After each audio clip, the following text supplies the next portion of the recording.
Çfarë tregon flota e automjeteve zyrtare në Maqedoninë e Veriut? Sipas regjistrit të Komisionit Shtetëror për Parandalimin e Korrupsionit, në vend ka gjithsej 6.659 automjete zyrtare.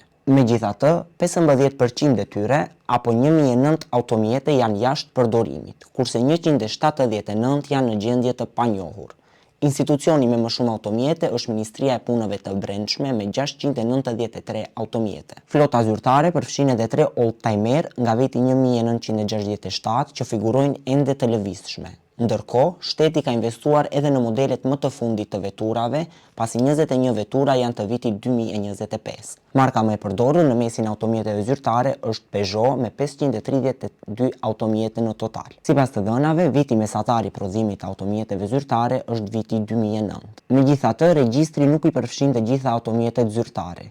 Në teren kemi vërejtur disa vetura zyrtare me targa të kuqe të cilat nuk figurojnë fare në këtë listë. Nga ana tjetër, ka edhe automjete me status të informatave të klasifikuara, prandaj nuk ka të dhëna për to. Të gjitha këto të dhëna hapin një sër dilemash dhe pyetjesh për atë se si menaxhohet flota e automjeteve zyrtare në Maqedoninë e Veriut, sa e qëndrueshme është dhe sa u kushton ajo qytetarëve.